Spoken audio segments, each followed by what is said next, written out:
हमारे देश की राजधानी दिल्ली, जहां पर हर साल हजारों लोग इस ऐतिहासिक शहर को देखने के लिए आते हैं। यहाँ पर आकर लोगों को भारत के इतिहास की अनुभूति होती है। लेकिन कहा जाता है हर देश के मेट्रो जो शहर होते हैं, मेट्रो सिटीज होती हैं, वहां की पहचान होती है नाइट लाइफ। और दिल्ली की भी एक नाइट लाइफ है जहां लोग मनोरंजन ढूंढने आते हैं। अंधेरी रात में कई चीजें बयां करती हैं दिल्ली की एक अलग कहानी। रात होती ही पूरी दिल्ली बदल जाती है। जिस दिल्ली को आप दिन में देखेंगे, रात के वक्त वही दिल्ली आपको एक अलग ही रूप में दिखाई देगी। दिल्ली किस रूप में रात के वक्त दिखाई देती है कुछ इलाकों में, वो आपको इस क्लिप को देखकर पता चल जाएगा। देखिए जरा क्लिप।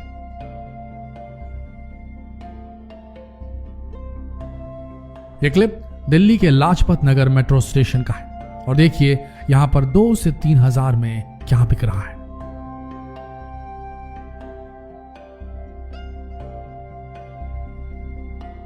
दोस्तों, इसी तरह का एक और क्लिप अभी हम आपको दिखाने वाले हैं। देखिए जरा।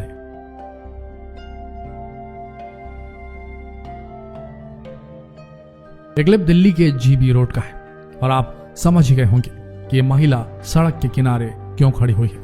हमारे यूट्यूबर भाई ने इनसे पूछा कि आप ये काम क्यों करते हैं, तो लड़की गाली गलौज पर उतर आई और कहने लगी कि मुझे यही काम आता है और मैं यही काम करूंगी। सोचने वाली बात यह है कि जल्द से जल्द पैसा कमाने के लिए कैसे ये लोग अपने जिस्म को सड़कों पर बेचना शुरू कर देते हैं।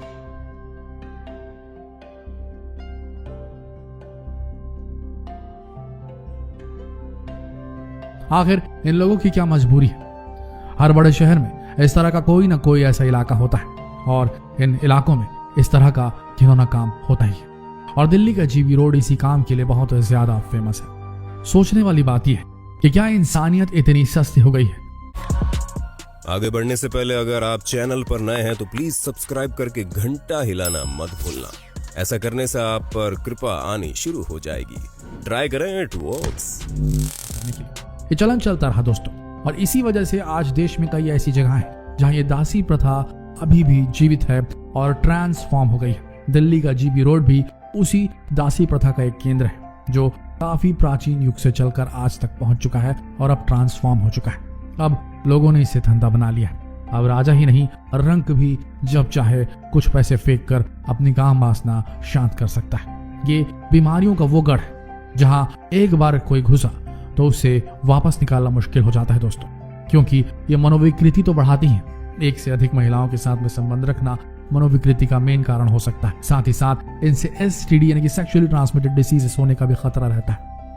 पर ऐसे बहुत सारी जगह हैं भारत में आज भी मौजूद है, जैसे कि नागपुर में जो मौजूद है, दिल्ली में जो मौजूद है, कोलकाता में जो सोनागाछी में जो मौजूद है, ऐसी बहुत सी जगह हैं। हैदराबाद में भी मौजूद है, गुजरात में भी मौजूद है। हर राज्य में कहीं ना कहीं ऐसी जगह हैं जहां पर इस तरीके की चीजें होती है। जिस बिकता है, लोग खरीदते हैं। काम वासना शांत करने की बात कही जाती है। ये भी कहा जाता है कि काम वासना अगर शांत नहीं की गई तो समाज में रेप बढ़ जाएंगे। कई लोग ये भी कहते हैं, इसका एक अलग किस्म का निष्कर्ष बताते हैं, एक अलग किस्म की पर्सपेक्टिव को सामने रखते हैं कि अगर ऐसा हो गया कि पूरे प्रोस्टिट्यूशन जितने भी जो चीजें चलती हैं, इस किस्म की चीजें चलती हैं, वेश्यावृत्ति को अगर बैन कर दिया जाए तो समाज में रेप बढ़ जाएगा, समाज में यौन जो हिंसा होती है वो बढ़ जाएगी। लेकिन ये सच नहीं है दोस्तों। जितना आप यौन समस्याओं को, यौन चीजों को या यौन इच्छा को पोषित करेंगे, उसे सींचेंगे, उतनी बढ़ती जाती है, कम कभी नहीं होती, याद रखिएगा। इसलिए बेहद जरूरी है कि इन चीजों को समाज से पूरी तरीके से हटा दिया जाए।